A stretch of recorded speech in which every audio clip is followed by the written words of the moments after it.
Hello and welcome back to L&D Disrupt.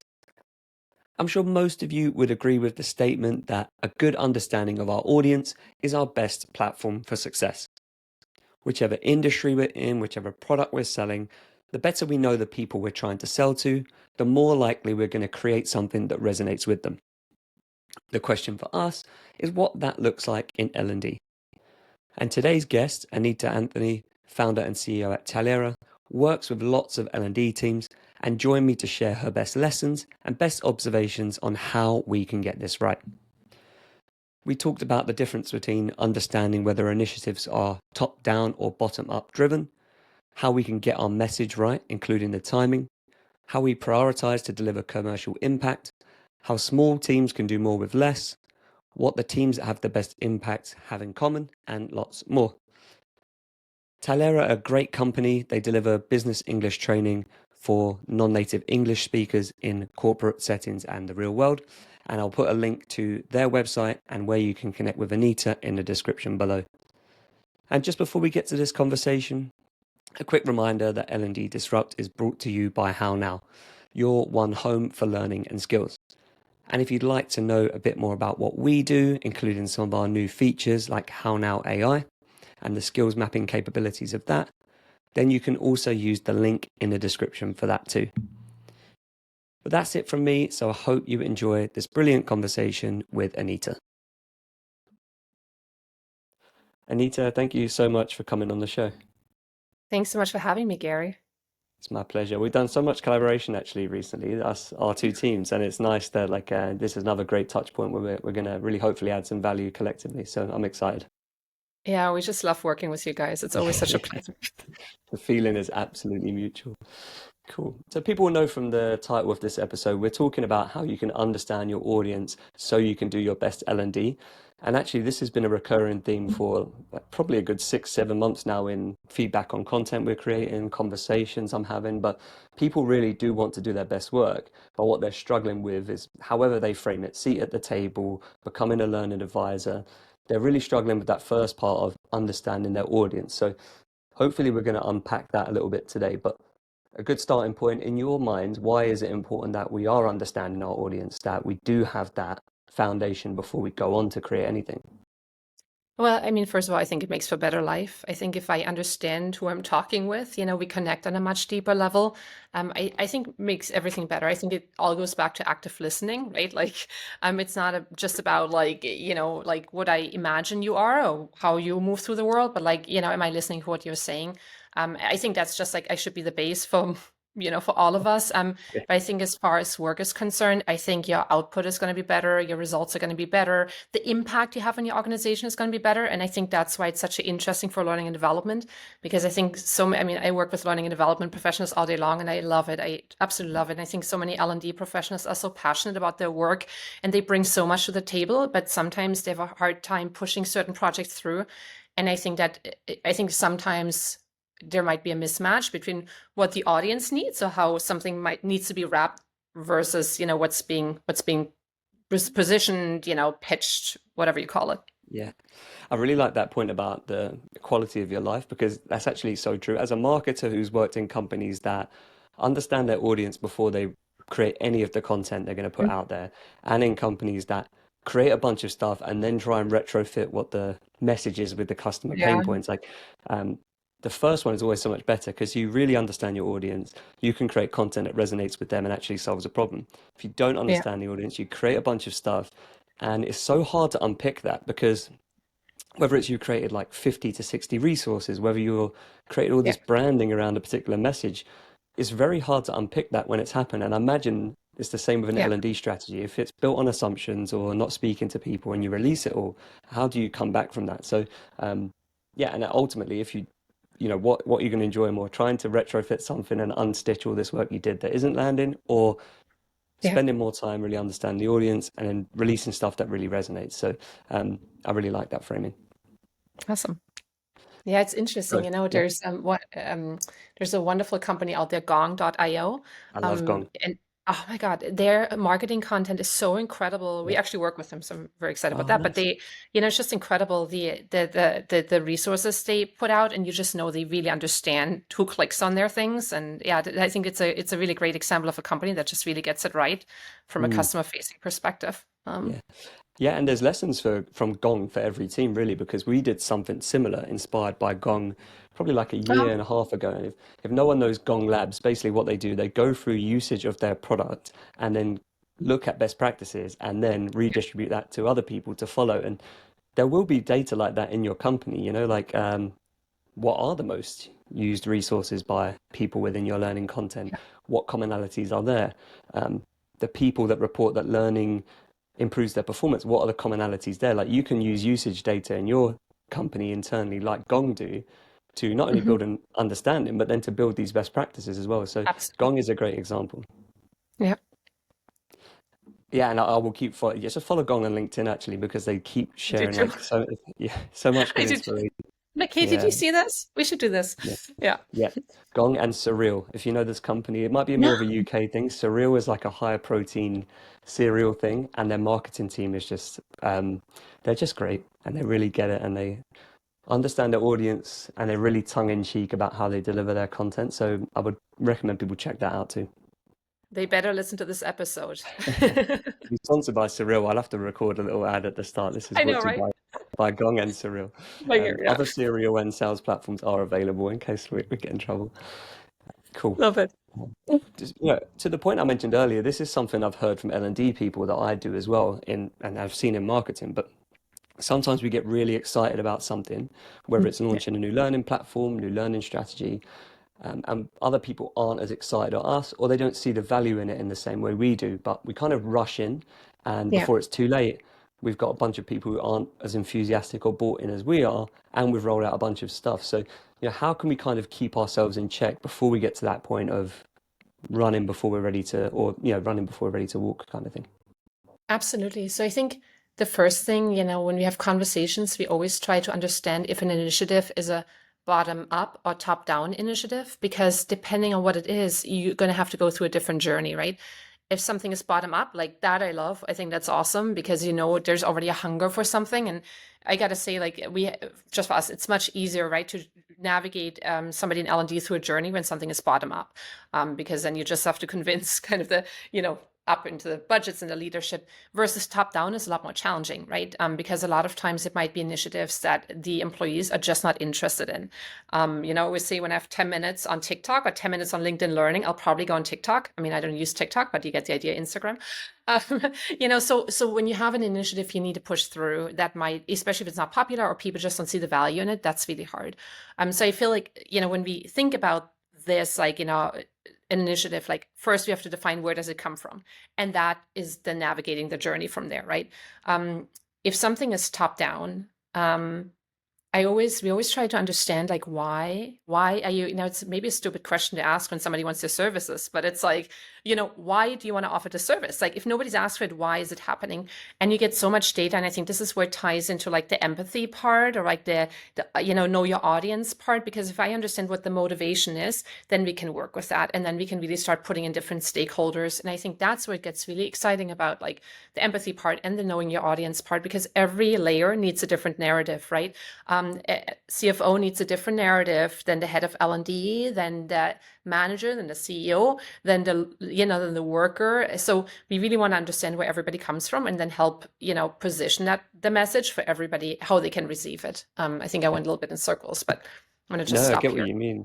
Yeah, you Yeah, must have read my mind because actually I wrote down that idea of like where does this come from is yeah, probably a bit of overlooked yeah, context about your audience. Like you might say, right, this person brought it to me or like this team brought it to me, but actually like yeah, on a deeper level, yeah, why did that group of people or person know it was a problem, and therefore which, like you say, direction of travel, like who is it passed through to yeah, get to you? Because often someone told me this before, but we make the mistake of thinking the person who came to us with the problem is the stakeholder or the person affected by the problem, but they yeah, might also just be a messenger in the chain as well. So when it comes to absolutely. understanding your audience, that's crucial, I think. And that person might also be potentially the only one who's recognizing the problem, but it's actually there across the organization. Mm, Or they might, they might not understand the core problem and try to find a solution for what they're seeing, what understanding. And so that's it just gets really, really interesting, exciting once you start digging there and you start yeah. trying to get to the bottom of it. Like, one of the things we do all the time, like especially with like larger scale projects, we always talk with L&D professionals and we say we want to get the person the closest to the source of the problem, the absolute closest, and that can sometimes be somebody completely random. And when we bring that person into the room, it gets so exciting. And a lot of times it actually uncovers a lot also then for the L&D team. We're like, oh, I didn't actually think of it that way. Oh, Yeah. I didn't realize that's the issue, right? And then you start building solutions. Like last week, we had a call with a client and we came in and I said to my colleague beforehand, be super open because I think this could go a different way just from what I'd heard. And that's exactly what happened. We went in, started here, and it went there. Um, but it needed that, it needed everybody to be super open and to really start thinking about the different audiences and why we're doing what we're doing. I think, and everybody felt like, okay, we have a good game plan now. But I really think it gets overlooked quite a bit. Yeah. I Yeah, love that point about the person closest to the problem. I've heard that before. And the reason I think that's helpful is we often think when we say we're going to understand our audience, we're going to do ideal world. In an ideal world, I would do a focus group. I would also do like absolutely. blind testing or, however, like user sessions where we Yeah, watch someone use our platform. But in a real yeah, world or a pragmatic setting, if you're a small team, you can't do all of those things. So speaking to the yeah, person closest to the problem and maybe validating what they say is something you can realistically do. Thinking you're going to canvas everyone in the organization and build a focus group, you yeah. might just spend more time than it's worth trying to understand your audience because there's a bit of pragmatism here, I suppose, versus what's an ideal world scenario and what's actually the context of your organization and your position, I guess. Absolutely. And you're also up against not just all the initiatives you need to push through and you need to do, but also everything else that Mm, goes on in an organization, right? And then we come into the communication piece where it's like where, if you understand the organization as a whole and you understand what's all going on, you're going to pitch something very differently. There's different times to pitch something. There's different ways to talk to different people. There's like there might be like 10 different projects that you find important, so that's just 10 on your plate. That's not the other 10 from every other department. yeah. And I think that's like just thinking about that and then going, okay, here's my top 10 things I want to push through. Why? Where do I already have buy-in? What's the low-hanging fruit? Why Yeah. do I care so deeply about this thing? Is that really the most important thing? Like I think right now, for example, around AI, it gets so interesting because every single organization out there has needs now around education around AI. But what does that mean for different people, right? It's different in all organizations. And so understanding like, what do we all need? What do some business units need? Like that's so important. And then you can make plans that hopefully, get buy-in across the board. Yeah. Yeah, I love that. I made some notes here, but basically, we're looking at where does this problem come from and how do we know it's a problem? What do we have there that validates whether it is or isn't a problem? What Yeah. context comes into the play when we're thinking about other, you know, initiatives or situations or problems that affect it, and then how are we communicating it to people? And actually, I think like Yeah. that's quite a solid foundation, I guess. Yeah. Hopefully. Cool. And actually, you reminded me, I spoke to someone a little while ago and they told me this great idea of mapping out your stakeholders by interest and Um, influence and role and relation to a project. Because then you can Interesting. say, this person might be really invested, but actually they're not that close to the project and they can't, or this person might be your ideal stakeholder, but they just don't have enough time. So, yeah, this kind of grid of mapping out interest and influence, role and relation, and saying, not all stakeholders are created equal, and then getting those insights around the people who are related to something is a useful I exercise. absolutely love that. I feel like that's already for me the biggest takeaway today of this Yeah. conversation. This is such a great piece of advice, like truly. Yeah. Yeah, I'll share Yeah, it with you afterwards and I'll pop it in the description for I this, but love I've got that. a really short video clip on that. But yeah, really interesting idea that kind of stuck with me. And actually, I've applied that myself now to understanding my audience. Like, yes, this Yeah, person might seem like they're super invested and interested, but they have no real influence on the but they outcome do of it. this project. Yeah. This person, really need their input, but they only have 5, 10 minutes a week to spare to this project. So I think that will help you break down barriers a bit as well. Oh, this is great. I'm definitely excited to Nice. read that. Yeah, there you go. Perfect.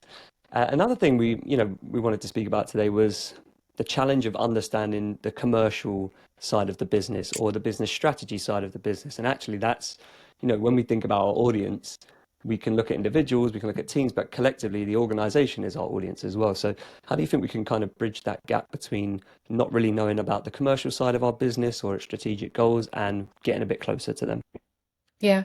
So it's really interesting. Like I have some clients that are very, very close to the source and they really understand the overarching business goals. And then I have others who don't. And I have really, I come from the outside, right? I'm not within a learning and development organization, so I don't actually know why some do and don't. Um, there's a couple things I think sometimes it's seniority that I think somebody has just really worked, their way in an organization. But I also work with senior leaders who are not as invested in the overarching, kind of like business goals. I think one of the biggest things, like where I constantly see, like when projects get pushed through, is when there's really a strong, strong understanding of where the business is headed, what's going on, and how what we want to do in learning and develop maps to the business goals. I think that goes back to like understanding the stakeholders, right? If you have a very, if the company is having a very, I mean, you can look at quarterly reports, for example, right? And you understand that the company is having a very tough year, it's probably not the time to pitch some nice to have, project. It's probably really important to pitch the projects that are having immediate business impact, right? So maybe you're more investing in like the people who are on the revenue generating side. Right now we're all freaking out about the future, right? Again, AI. But what does that mean in the short term, right? Do we now pull all the resources and pull into that because it's a buzzword, or do we say, hey, we're going to sit down with leadership and really understand what's our AI strategy? Oh, there is no AI strategy? Hang on. I actually think there should be an AI strategy, and I tell you, why. So I think it's understanding the markets, understanding the business climates, understanding your organization, financial health, understanding how long, who are the decision makers, what you talked about a moment ago, how long it takes to get decisions to be pulled through. Where does budget come from? Some organizations we work with have a yearly L&D budget. That's easy. Budget is gone. Well, that's just what it is, right? But other organizations pull from different business units. So um, I think bringing all of that together and really having a really deep understanding of what's going on in your company is so important. And I'm of the opinion anybody can do that.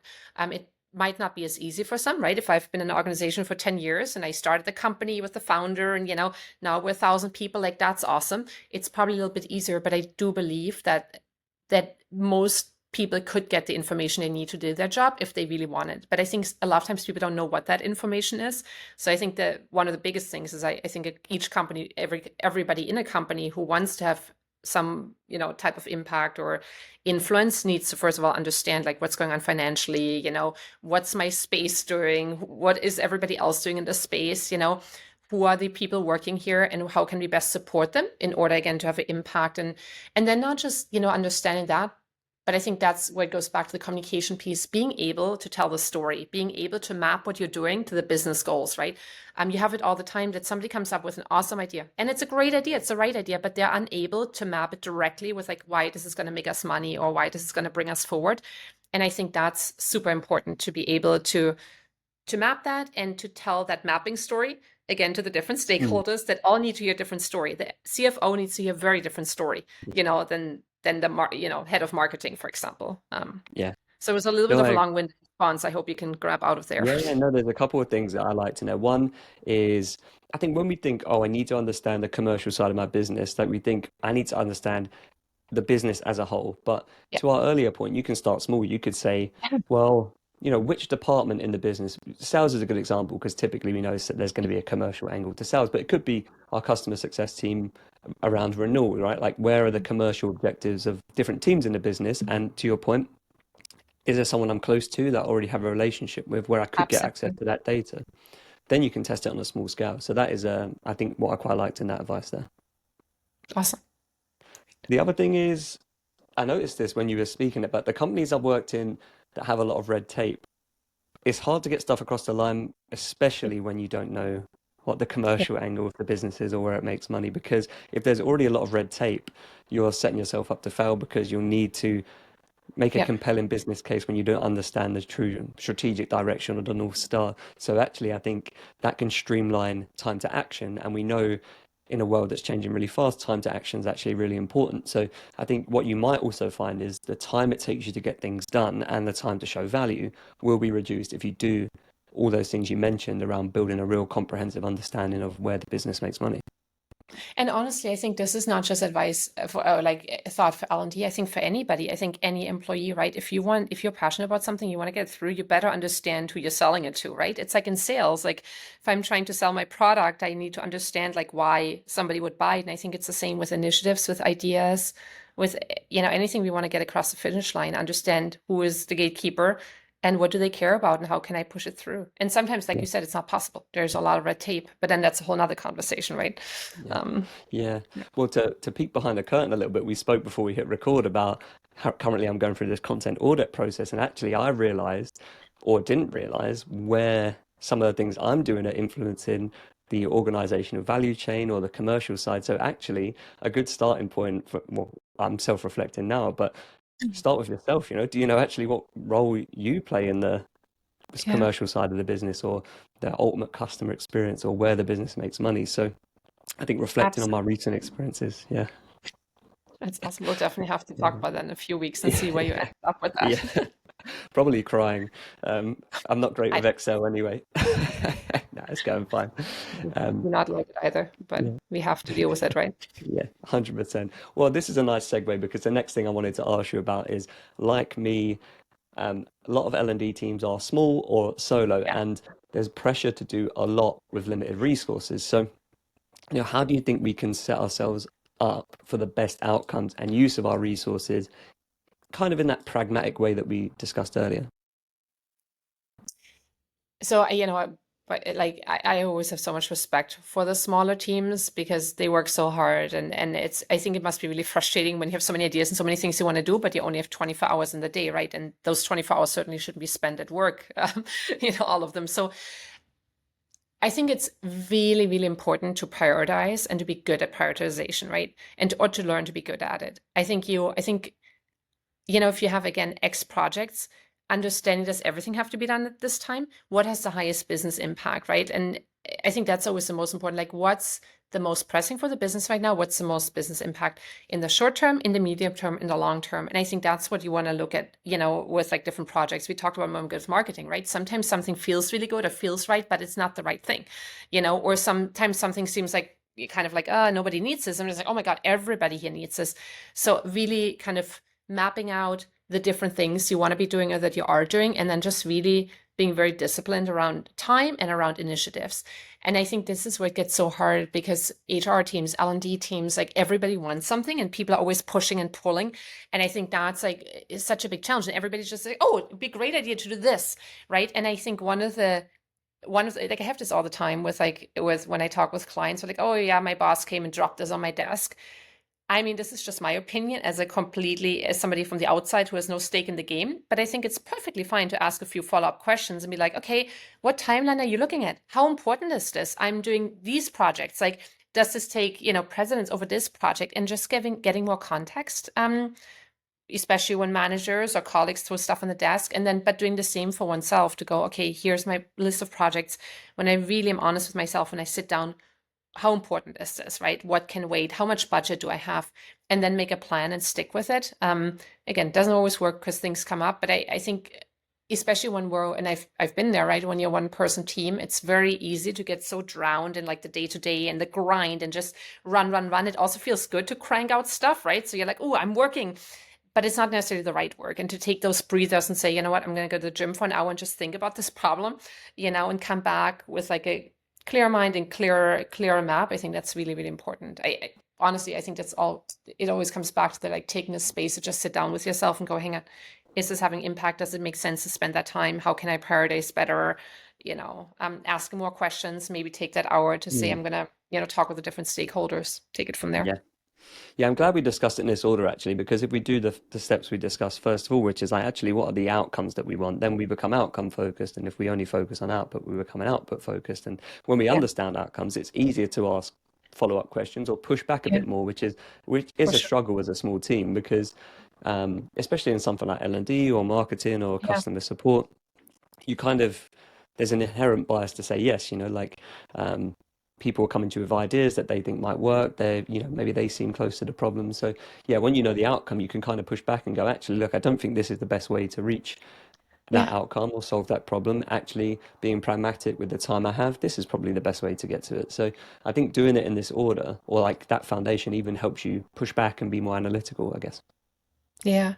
It's also interesting because a lot of times, like again, we have this with clients, sometimes they want something very specific, but they don't fully know what that is, but it's something specific, kind of. And I've seen, I mean, I have that with myself, right? When an employee comes to me, is like, hey, let's do it this way. I love this because I'm like, I don't have to think about it anymore. Yeah, And yeah. I think clients are the same. And when you work in L&D or HR, right, your clients are the business units or the employees or whoever it is, right? I think a lot of times people are also very perceptive to just kind of, you know, being given a direction. And so taking that lead and going, you know what, this sounds great. Listen to everything.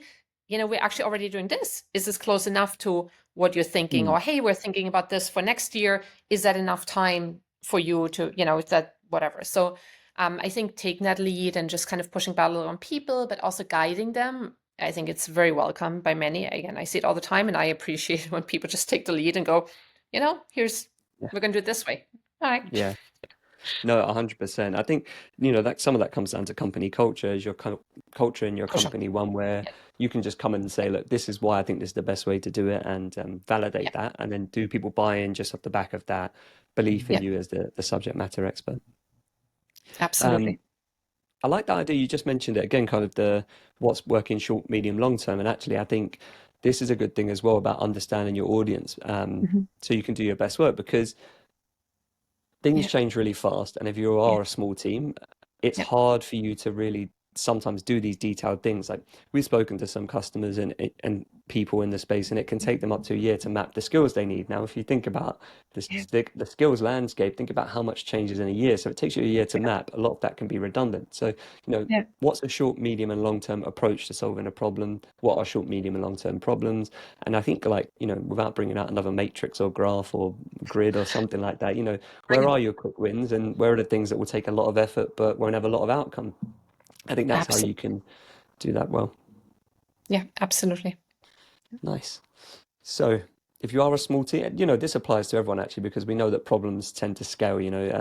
Even a small team of five people will experience similar problems to someone of 50. But, picking who you work with in terms of vendors, in terms of partners, Yeah. picking who you can lean on, whether it's in your network, these are really kind of crucial as well. So, any advice on how people can do that, once they understand their audience and want to deliver their best work, how can they leverage people outside of the organization, I guess?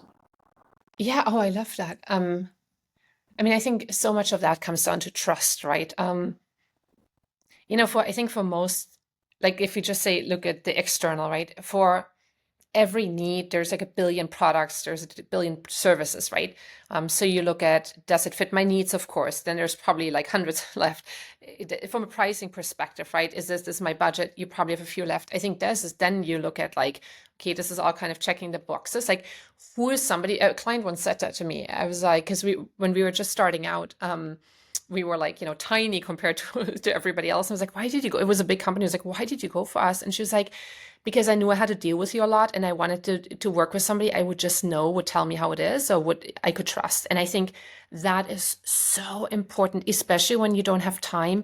You need to surround yourself not with yes sayers, but like with people who are gonna be honest with, and that's not just vendors, partners, clients. Sometimes you got to fire a client, right? It's just not going to work.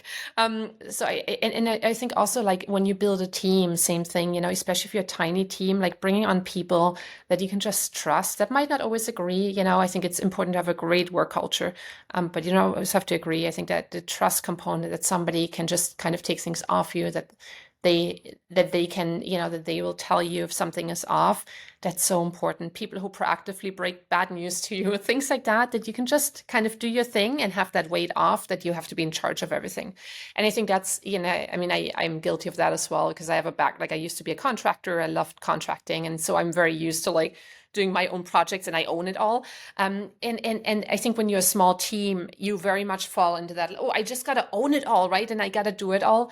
And I think that's what gets so important that even if it's, even if you're a one person team, you have that, intern or you have that vendor or you just people you can bounce ideas off of, or that you can just say, you know what, they got it.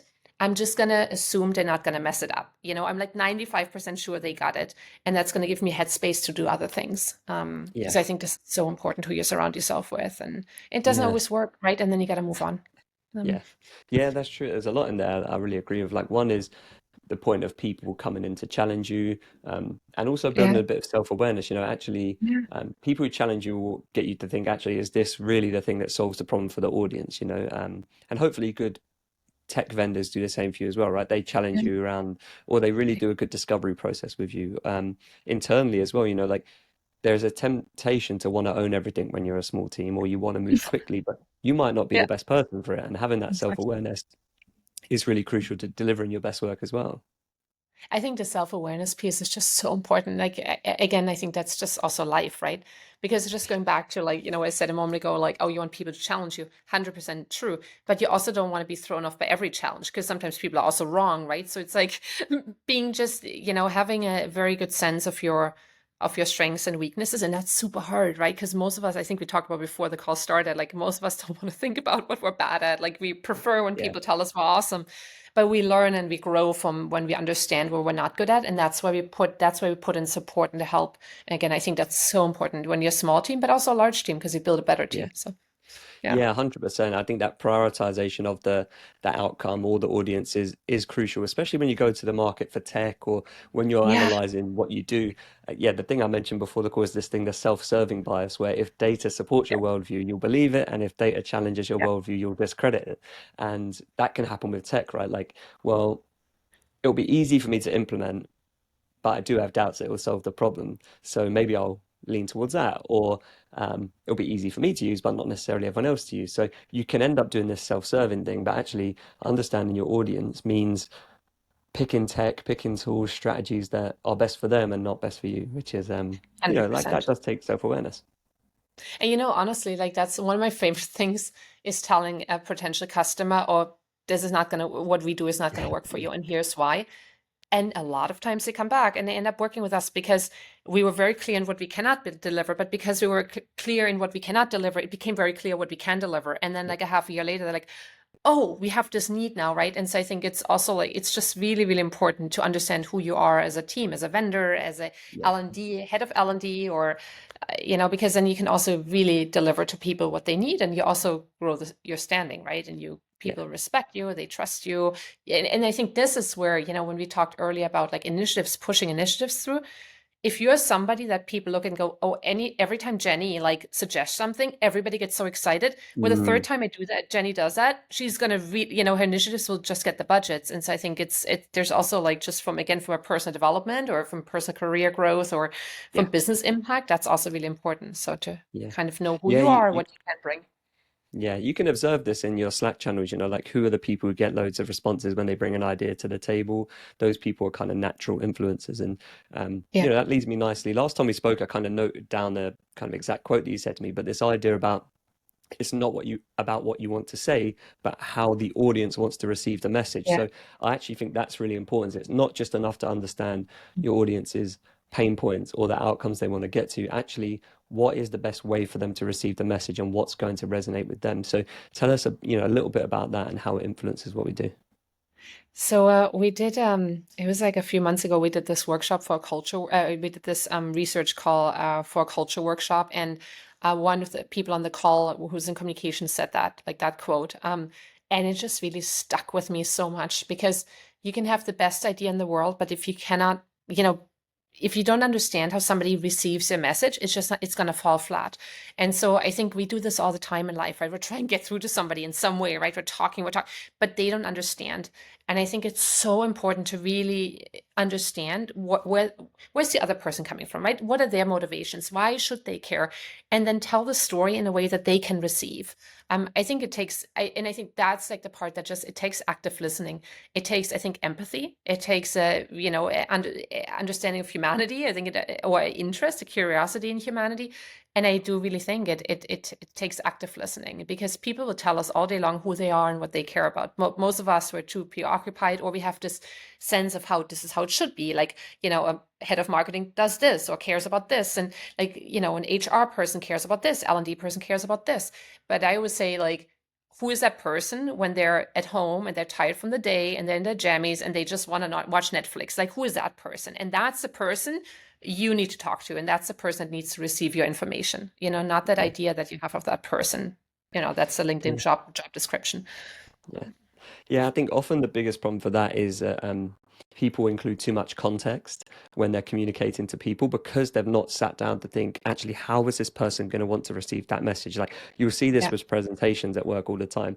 If I'm a CEO and this is 30, it's a 30-minute meeting and I don't have that long, wouldn't it be great if the first 5 minutes were you just telling me about, look, this is what we learn, high level. Here's how it's going to influence what we do next. Here's how what we're going to do next is going to help us reach our goals. Rather than, over the last 6 months, we sent 50,000 emails. Out of those emails, blah blah blah.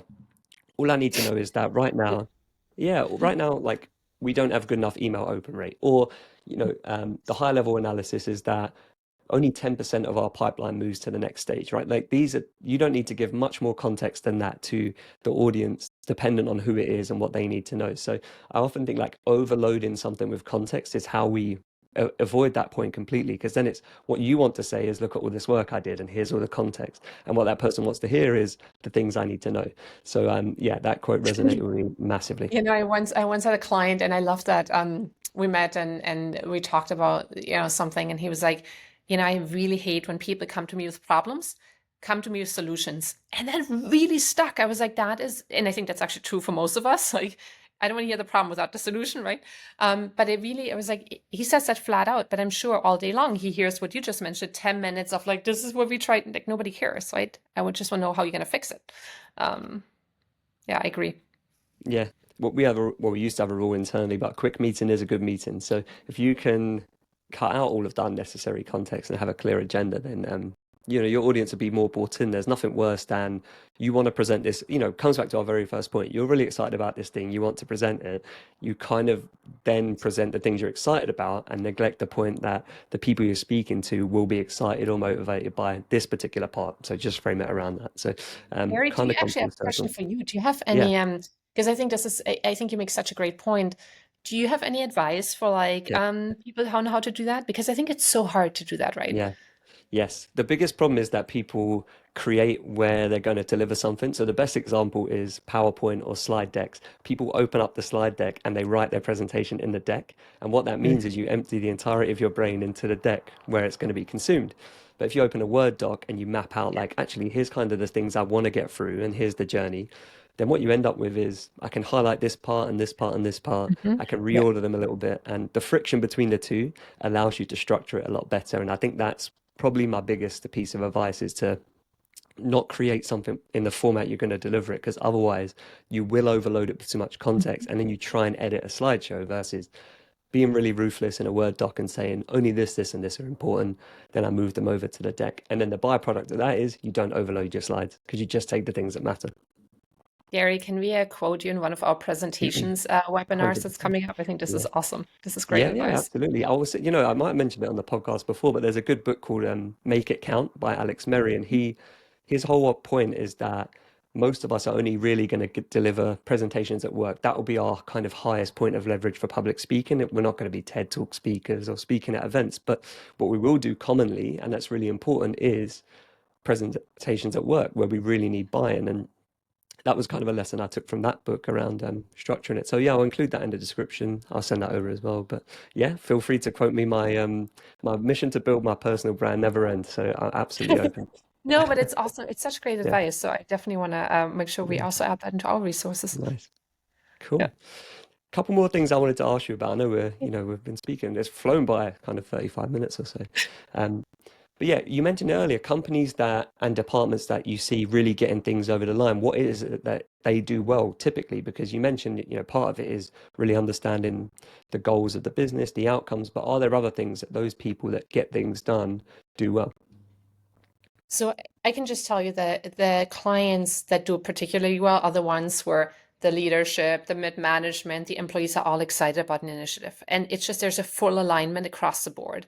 Um, and I really wonder sometimes why that is. And I have a sense that whoever came up with the initiative did the storytelling part really right. that they really understood how to communicate to the leadership of why we need to free up budget for this. They understood to communicate to the mid management why they need to free up time for their employees to invest, because they're not going to do it at home on their home time. And they understand the employees, like why they feel personally invested. We see it all the time, and it's so exciting when it happens. You can already tell in the first call a lot of times if it's going to be that type of organization. um, and yeah, I have a suspicion it's a company culture thing. I don't think that just happens, that whoever owns the initiative has clout, or just, or is that type of person, the Jenny we talked about before, that people just trust when that person brings something to the table, we're all going to run with it.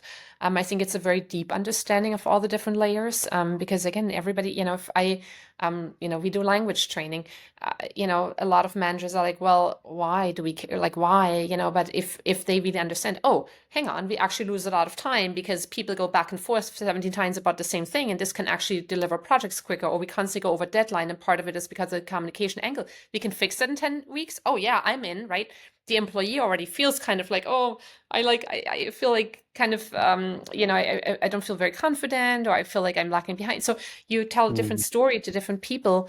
That is all true. That is not about making something up, but it's about communicating to the people in a way they need.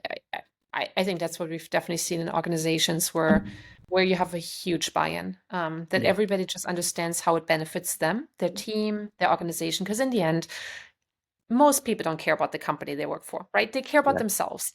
I know we all want to be like, but we care about our own growth, our own journey. Do I get enough time with my kid? Do I make enough money? All these things. And mm, so I need to understand what is the motivation for you in your role, in order yeah, for you to care about the rest of everyone, if that makes sense. yeah, Maybe I'm too dark, but I just think in the end, we most of us care about our own, yeah. community. No, I agree. Actually, I was just writing down a couple of marketing lessons that kind of relate to this, and people would have probably heard "What's in it for me" before, but that is fundamentally what people care about. And what happens sometimes when we want to show something that we're really excited about is we focus on features, because features make our life easier, and what Yeah. matters to the person is the benefits. So like there's other marketing terms like features tell, benefits sell the sizzle, not the sausage, this kind of idea. But the point is that, to your point, like um, companies that probably get stuff over the line are good storytellers, because it's built around pain points and it's not built around what's going to happen on my end. I save 10 hours a week because this tool Yeah. lets me automate X, Y, Z. Yeah. What that really means is you can access the content you need faster in your moments of need, maybe, for example, and that means that you Yeah. can perform better in your role. So framing and storytelling, I would agree, is like such a common thread across companies that have impact, L&D teams that have impact. I know we're talking about L&D, but these will relate to basically any department. The ones that can frame their story around the pain points and what matters to their audience are the ones who are going to get the most buy-in. So it makes complete sense to me. Yeah. Yeah. Cool. And then lastly, the final thing, you mentioned empathy earlier, and actually I think this is another rule across every business, every company, every team. But empathy and understand the audience is really true, but empathy doesn't always mean being nice to our audience or Yeah. making them happy. Empathy is sometimes actually, what does this person need? So rather than saying yes, what is the best thing to get that person to the outcome? So how can people, one, kind of be empathetic, but two, also think that empathy doesn't always mean just being nicey nice to people, I guess. Yeah. I mean, I think it goes back to something we talked about earlier. I think you do need to have a curiosity. I don't think empathy is something you can fake. I mean, maybe, but I don't think you can fake it in a way that, you get through to anyone. I think a very easy way to become more empathetic is to listen. I think many of us have never learned or forgotten, or, to really listen. And so I think the first step toward, it's the listening part, listening. And then I totally agree with you. I don't think being empathetic is about, obviously if different situations, right? If something horrible happened to somebody, you're gonna be kind, and I actually don't even like the word nice. I think it's about kind, can you kindness. And I think kindness can be tough, kindness can be nice, kindness can be, but if I have if I'm invested in you and your outcomes, um, hang on, let me just actually take it one step back. I think first of all, it's like, when we want to be empathetic leaders, why are we doing it, right? Like, do I really care about this other person? Do I care about their career growth? I'm not probably not going to invest time in somebody where, where I just don't see it going anywhere. But if I do want to invest time in somebody, I think that's that point then where understanding how they receive information, understanding that empathy is not always nice, and empathy is sometimes just what the person needs to hear, but doing that in a way that they can take it, right? I think a lot of people get broken or get torn down, when somebody maybe try to do something nice, again, the word I don't like, nice for them, but it's not, it's not actually the thing they need to hear in that moment. So when you deliver information, I think empathy is around, is this the right time to deliver information? How can I deliver this information? Am I the right person to deliver this information? Maybe there's somebody better on the team to deliver the information, right?